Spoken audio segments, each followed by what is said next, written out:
ಹಾಗೆ ಬಿಡದಿ ಟೌನ್ಶಿಪ್ ಯೋಜನೆ ಸಂಬಂಧ ಸಮಿತಿ ರಚನೆಯ ಬಗ್ಗೆ ಈಗಾಗಲೇ ಡಿಕೆ ಶಿವಕುಮಾರ್ ಅವರು ಸುಳಿವು ನೀಡಿದ್ದಾರೆ. ಬೆಂಗಳೂರಿನಲ್ಲಿ ಮಾತನಾಡಿದಂತಹ ಡಿಕೆ ಶಿವಕುಮಾರ್ ಅವರು ಸಮಿತಿ ರಚನೆ ಆಗುತ್ತೆ, ಈ ಬಗ್ಗೆ ಸಮಿತಿಯಲ್ಲೇ ತೀರ್ಮಾನ ಮಾಡ್ತೀವಿ ಅನ್ನುವಂಥದ್ರ ಬಗ್ಗೆ ಹೇಳಿದರು. ನಾನು ಇದಕ್ಕೆ ಒಂದು ಸಣ್ಣ ಸಮಿತಿಯನ್ನು ರಚನೆ ಮಾಡ್ತೀನಿ. ಒಂದು 2-3 ತಿಂಗಳಲ್ಲಿ ಶಾಸಕರು ಮಾಡಬೇಕು, ಇಲ್ಲ ಅಂತಂದರೆ ಅಧಿಕಾರಿಗಳು ಮಾಡಬೇಕು, ಇಲ್ಲಾಂದರೆ ಜಡ್ಜಸ್ ಯಾರು ಮಾಡಬೇಕು, ಇಲ್ಲ ರಿಟೈರ್ಡ್ ಜಡ್ಜ್ ಮಾಡಬೇಕು ಅನ್ನೋದನ್ನು ನಾನು ನನ್ನ ಸಂಪುಟದ ಸಭೆಯಲ್ಲಿ ಮುಂದಕ್ಕೆ ಚರ್ಚೆ ಮಾಡಿಬಿಟ್ಟು ನಾನು ತೀರ್ಮಾನವನ್ನು ಮಾಡ್ತೀನಿ. 1-2 ತಿಂಗಳು ಅವರು ರಿಪೋರ್ಟ್ ಕೊಡಲಿ, ಆಮೇಲೆ ನಾನು I am not in a hurry. ಇದು ನಂದಲ್ಲ, ಇದು ನನಗೆ ಅವಶ್ಯಕತೆ ಇಲ್ಲ. ಇದು ನೀವು ಏನೇನು ಪ್ರಯತ್ನ ಮಾಡ್ತಾಯಿದ್ದೀರಿ, ಏನೇನು ಸಂಚು ನಡೀತಾ ಇದ್ದೀರಿ, ಆಗ್ತಾಯಿಲ್ಲ. ಪಾಪ ನನಗೆ ಸಿಗ್ತಾ ಇಲ್ವಲ್ಲ, ಆಗೋದಲ್ಲ ಡಿ ಕೆ, ಆಗೋದಲ್ಲ ಅಂತ ಸಿಗ್ತಾ ಇದ್ದೀರಿ. ಗೊತ್ತಿದೆ ನನಗೆ, ನಿಮ್ಮ ಭಾವನೆ ನನಗೆ ಅರ್ಥ ಆಗ್ತದೆ. ದಯವಿಟ್ಟು ಮನಸ್ಸಿಗೆ ನೋಯಿಸ್ಕೋಬಾರ್ದು, ಯಾವ ರೈತರು ನೋಯಿಸಬಾರ್ದು ನಾವು. ಸೊ ರಿಪೋರ್ಟ್ ಬರೋವರೆಗೂ ನಾನು ಕಾಯ್ತೀನಿ, ಮುಂದಕ್ಕೆ ನೋಡೋಣ ಅದೇನು ಹೇಳ್ತಾರೆ, ರೈತರು ಏನು ಹೇಳ್ತಾರೆ, ರೈತರಿಗೆ ಬಿಟ್ಬಿಡ್ತೀನಿ. ಇದು ನನಗೂ ರೈತರಿಗಿರುವಂಥ ಸಂಬಂಧ, ಇದು ನಿಮಗೂ ಇದಕ್ಕೂ ಸಂಬಂಧ ಇಲ್ಲ. ಇದು ನಾನು ಇದಕ್ಕೆ ಒಂದು ಹಾಗೆ ನಮ್ಮ ಅಧಿಕಾರಿಗಳಿಗೆ ಪೊರ್ಕೆಯಿಂದ ಹೊಡೆಯೋದು ಬೇಡ, ಬೇಕಿದ್ರೆ ನಾನು ಬರ್ತೀನಿ, ನನ್ನ ತಾಯಂದಿರು ಬೇಕಿದ್ರೆ ನನಗೆ ಪೊರ್ಕೆಯಿಂದ ಹೊಡಿಲಿ, ನಾನು ಪೊರ್ಕೆ ಇಟ್ಟು ತಿನ್ನೋಕ್ಕೂ ರೆಡಿ ಇದ್ದೀನಿ ಅಂತ ಹೇಳಿ ಡಿ ಕೆ ಶಿವಕುಮಾರ್ ಬೇಸರದಿಂದ ಹೇಳಿದ್ದಾರೆ. ಯಾವ ನನ್ನ ತಾಯಿ ಪೊರ್ಕೆಗೆ ಇಟ್ಟು ನಮ್ಮ ಅಧಿಕಾರಿಗಳು ಹೊಡೆಯೋ ಅವಶ್ಯಕತೆ ಇಲ್ಲ. ನನಗೆ ಬೇಕಾದ್ರೆ ಹೊಡೆಯಲಿ, ನಾನು ಹೊಡೆಸ್ಕೊಳ್ಳೋಕೆ ರೆಡಿ ಇದ್ದೀನಿ. ನಂದೇನಾದ್ರು ತಪ್ಪಾಗಿತ್ತು, ನಾನೇನಾದ್ರು ತಪ್ಪು ಮಾಡಿದರೆ, ಅವ್ರ ಬದುಕಿಗೆ ನಾನೇನಾದ್ರು ಕೈ ಹಾಕಿದರೆ, ನಾನು ಈ ವಾಸ್ತವಾಂಶ ತಿಳಿಸ್ಬೇಕಲ್ಲ, ಇದನ್ನು ಎಲ್ಲರಿಗೂ ತಿಳಿಸ್ಬೇಕಲ್ಲ. ನಾನು ಹೇಳ್ತಾ ಇದ್ದೀನಿ, ನನ್ನ ರೈತರ, ನನ್ನ ತಾಯಂದಿರಿಗೆ ನಿಮ್ಮ ಹತ್ರ ಎಲ್ಲ ಮಾತಾಡಿದ್ದೀನಿ, ನೀವೆಲ್ಲ ಬಂದಿದ್ದೀರಿ ನನ್ನ ಹತ್ರ. ನಾನು ಬಲವಂತವಾಗಿ ಯಾವ ಕಾರಣಕ್ಕೂ ನಿಮ್ಮ ಜಮೀನು ತೆಗೆದುಕೊಳ್ಳುವಂಥ ಅವಶ್ಯಕತೆ ನಮ್ಮ ಸರ್ಕಾರಕ್ಕಿಲ್ಲ. ಮುಖ್ಯಮಂತ್ರಿಗಳಾದಂಥ ಗೌರವಾನ್ವಿತ ಕುಮಾರಸ್ವಾಮಿಯವರು, ಯಡಿಯೂರಪ್ಪನವರು ಏನು ಮಾರ್ಗದರ್ಶನವನ್ನು ಕೊಟ್ಟಿದ್ದಾರೆ, ಅವೆಲ್ಲ ಮುಂದುವರೆದಂಥ ಯೋಜನೆಗಳು. ಇದು ಕಂಟಿನ್ಯೂಷನ್ ಪ್ರೋಸೆಸ್. ಇದು ಸುಮ್ಮನೆ ಇವ್ರು ಯಾರೋ ರಾಜಕೀಯಕ್ಕೋಸ್ಕರ ನಿಮ್ಮನ್ನ ಬಲಿ ಕೊಡ್ತಾ ಇದ್ದಾರೆ. ನೀವು ಬಲಿ ಆಗಬೇಡಿ. ಇವರು ರಾಜಕೀಯಕ್ಕೆ ಸಮಿತಿಯವ್ರು ಬರ್ತಾರೆ, ಸಮಿತಿ ಮುಂದೆ ನಿಮ್ಗೆ ಏನು ಬೇಕಾದ್ರೂ ಹೇಳ್ಕೊಳ್ಳಿ. ಹೊಡೆಯೋದಾದ್ರೆ ಬೇಕಾದ್ರೆ ಬಂದು ನನಗೆ ಹೊಡೀರಿ, ಏನು ತೊಂದರೆ ಇಲ್ಲ.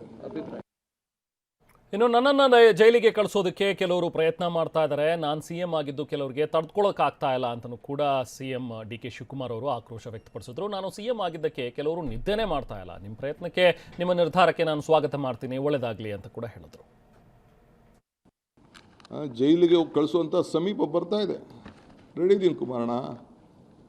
You are my brother. ನೀನು ನನಗೆ ಜೈಲಿಗೆ ಕಳಿಸ್ಬೇಕು ಅಂತ ಆಯಿತು, ನೀನು ಆಶೀರ್ವಾದ ಮಾಡು. ಕೃಷ್ಣ ಜನ್ಮಸ್ಥಳದಲ್ಲೂ ನಾನು ಇದ್ದವು, ನೀನು ಕೂಡ ಬಂದು ನಾನು ಭೇಟಿ ಮಾಡಿದ್ದೀನಿ. DK's cautions against false accusation, ಲ್ಯಾಂಡಿಲ್, ನಾನು ಲ್ಯಾಂಡಿಲ್ ಅಂತೆ. You will be in jail for his misdeeds. I welcome you. You have good advocates. ನಿಮ್ಮದು, ನಿಮ್ಮ ದೊಡ್ಡ ಕಮ್ಮಣ್ಣ, ಇನ್ನೊಬ್ಬ ದೊಡ್ಡಣ್ಣ ಎಲ್ಲ ನನಗೆ ಅರ್ಥ ಇದೆ, ನನಗೆಲ್ಲ ಪಾಪ ಗೊತ್ತಿದೆ. ನಿಮ್ಮ ಪ್ರಯತ್ನ, ನಿಮ್ಮ ಹೋರಾಟ, ನಿಮ್ಮ ಶ್ರಮ ಏನು, ಬೇರೆ ಬೇರೆ ನಾಯಕರುಗಳು ಯಾರು ಬೆಳಿಬಾರ್ದು ಅಂತ ಹೇಳಿ ನಿಮ್ದು ಏನು ಇದೆಯಲ್ಲ, ಎಲ್ಲ ನನಗೆ ಅರಿವಿದೆ. ಆದರೆ ನಿಮ್ಮ ಹಿರಿತನಕ್ಕೆ ನಾನು ನಿಮ್ಮ ನಮಸ್ಕಾರ ಹೇಳಬೇಕಾದ ನನ್ನ ಧರ್ಮ. ಸೊ ಅದನ್ನು ನಾನು ಗೌರವವನ್ನು ಕೊಡೋದನ್ನ ನೀವು ಸ್ವೀಕಾರ ಮಾಡೋಕ್ಕಾಗಲಿಲ್ಲ ಅಂದರೆ ಅದು ನಿಮ್ಮ ಪಾಡು, ನಿಮ್ಮ ಬಿಟ್ಟಿದ್ದು. ಆದರೆ ನಾನು ಯಾರಿಗೂ ಕೂಡ ಕೆಟ್ಟದನ್ನು ಬಯಸೋನಲ್ಲ, ನಿಮಗೂ ಕೂಡ ಕೆಟ್ಟದನ್ನು ಬಯಸುವುದಿಲ್ಲ. ನನಗೇನು ನೀವು ಜೈಲಿಗೆ ಕಳಿಸ್ಬೇಕು ಅಂತ ತಾವು ಸಂಕಲ್ಪ ಮಾಡಿದ್ದೀರಿ, ಬೇಕಾದ್ರೆ ಮುಂದುವರಿರಿ. ಆ ಜೈಲಿಗೆ ಹೋಗಿ ಬಂದೇ ಈ ರಾಜ್ಯದ ಮುಖ್ಯಮಂತ್ರಿ ಆಗಿ ನಾನು ಇಲ್ಲಿ ಕೂತಿದ್ದೀನಿ. ಜೈಲಲ್ಲಿದ್ದಾಗ ಜನ ಯಾವ ರೀತಿ ಈಚೆ ಬಂದರು, ಯಾವ ರೀತಿ ನನ್ನ ಪರವಾಗಿ ನಿಂತ್ಕೊಂಡ್ರು, ಏನೇನಾಯಿತು ಅಂತ ಕೂಡ ನಾನು ಕಣ್ಣಲ್ಲಿ ಆ ದೃಶ್ಯಗಳನ್ನು ನಾನು ನೋಡಿದ್ದೇನೆ. ಆ ಜೈಲಿಗೆ ಕಳಿಸಿದಂಥ ಕೇಸು ಕೇವಲ 2 ವರ್ಷದಲ್ಲೇ ಪಾಪ ಸುಪ್ರೀಂ ಕೋರ್ಟ್ ಅವರ ಪಾದಗಳಿಗೆ ನನ್ನ ಸಾಷ್ಟಾಂಗ ನಮಸ್ಕಾರಗಳು ವಜಾ ಮಾಡಿದ್ದಾರೆ. ನಾನು CM ಆಗಿರೋದು ಪಾಪ ಕೆಲವರಿಗೆ ತಡ್ಕೊಳಕ್ಕೆ ಸಾಧ್ಯನೇ ಆಗ್ತಾ ಇಲ್ಲ, ನಿದ್ರೆ ಬರ್ತಾ ಇಲ್ಲ. ಈ ರಾಜ್ಯದ ಅಭಿವೃದ್ಧಿ, ಜನ ತೋರಿಸಿರೋಂಥ ಪ್ರೀತಿ ಸಹಿಸಕ್ಕಾಗ್ತಾ ಇಲ್ಲ.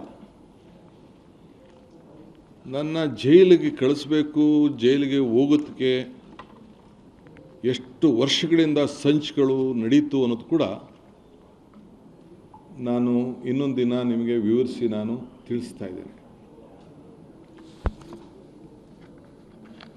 ಈಗೂ ಕೂಡ ಮಾಧ್ಯಮದಲ್ಲಿ ನಾನು ನೋಡ್ತಾ ಇದ್ದೆ, ಇವತ್ತು DKC ಜೈಲಿಗೆ ಹೋಗುವ ದಿನ ಬಂದೇ ಬರ್ತದೆ ಅಂಥೇಳಿ ನಮ್ಮ ಕುಮಾರಣ್ಣವರು, HDK ಅಂದರೆ ಕುಮಾರಣ್ಣವರು ಅವರು ಹೇಳಿದ್ದಾರೆ. ನಾನು ಸ್ವಾಗತ ಮಾಡ್ತೇನೆ. ನಿಮ್ಮ ಆಸೆಗೆ ಒಳ್ಳೆಯದಾಗಲಿ, ನಿಮ್ಮ ಹೋರಾಟ ಮುಂದುವರಿಲಿ. ಜೈಲೇ ನನಗೇನು ವಸ್ತೇನಲ್ಲ. ತಾವು ಕೂಡ ಬಂದು ನನ್ನ ಜೈಲಲ್ಲಿ ಭಾಳ ಗೌರವದಿಂದ ನೋಡಿದ್ದೀರಿ.